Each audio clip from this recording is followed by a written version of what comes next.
কইবা বলে আমরা তো অত দোয়া করি রে, আমরা দোয়া আল্লাহ কবুল করেন না।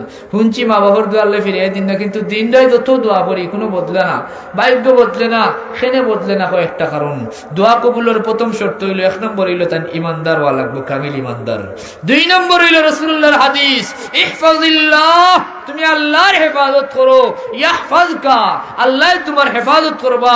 তুমি আল্লাহর কাছে যা চাইবে আল্লাহ তা কবুল করে নিবে। হোক সুবহানাল্লাহ। এখন হোক গেছেন আল্লাহর হেফাজত করতে, আপনি আল্লাহরে পাইছেন নি? আল্লাহর হেফাজত করার কোনো সুযোগ আছে?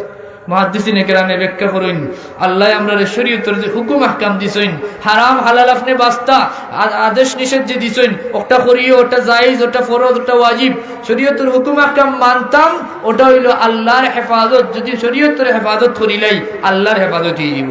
তৃতীয়ত হইল সবচেয়ে বড় কারণ দোয়া কবুল না হওয়ার সবচেয়ে বড় কারণ হইল, যদি বান্দার রিজেক হালাল না হয় তাইলে এই বান্দার দোয়া কবুল হয় না।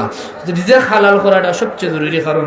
রাসূলুল্লাহর সাহাবী হযরত সাদ ইবনে ওয়াক্কাস রাদিয়াল্লাহু তাআলা আনহু আল্লাহর নবীর দরবারে আরজ করেন, ইয়া রাসূলুল্লাহ, ইয়া হাবিবাল্লাহ, আপনি আল্লাহর কাছে দোয়া করুকা আমারে যেন আল্লাহ মুস্তাজাবুদ দাওয়া হিসেবে কবুল করিলেন।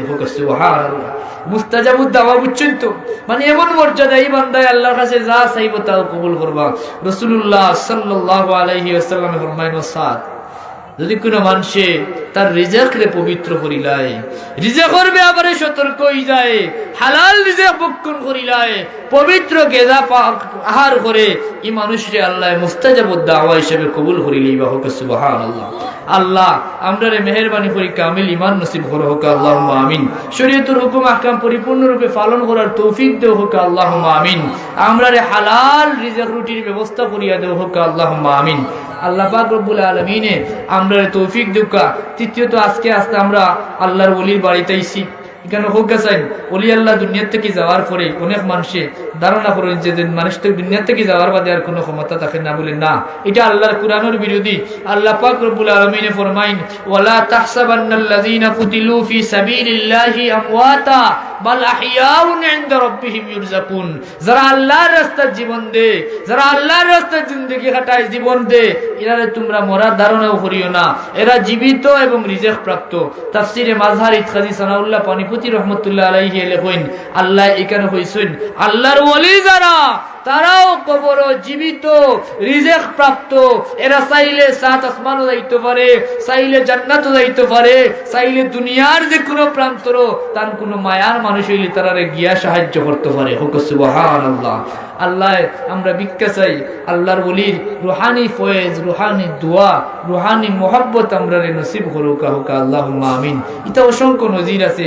বায়জিদ বুস্তামি রহমতুল্লাহ আলাইহির মাজারটা কি ইলমে শরীয়ত, ইলমে মারিফত হাসিল করিয়া জগৎ বিখ্যাত আল্লাহর ওলি হইছেন হযরতে আবুল হাসান গারকানি রহমতুল্লাহ আলাইহি। খবরটা কি? খবর জিয়ারত করেন, একটা আওয়াজ আইছে, ও আবুল হাসান, তুমি আল্লাহ বিল্লাত লাগি দাও খেদমত, শুকুর পানি জড়াই না খামদিন কইন সাইন সাহেব, আমি তো একজন কৃষক মানুষ, আমার কোনো ইলম কালাম নাই, আমি কিরা খেদমত করবো? বায়জিদ বুস্তামির খবর থেকে আওয়াজ হইল, তুমি প্রতিদিন একটা কিতাব লইয়া আইয়া আমার কবরের সিনার বরাবর বইবাই, কিতাবের পৃষ্ঠা উল্টাইবাই, এই কিতাবের ইলম আল্লাহ তোমার সিনার দিলেইবা। হোক সুবহানাল্লাহ।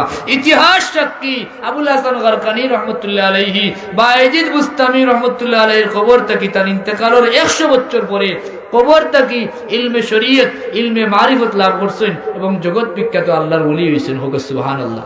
আল্লাহ আমরারে তৌফিক দেউকা।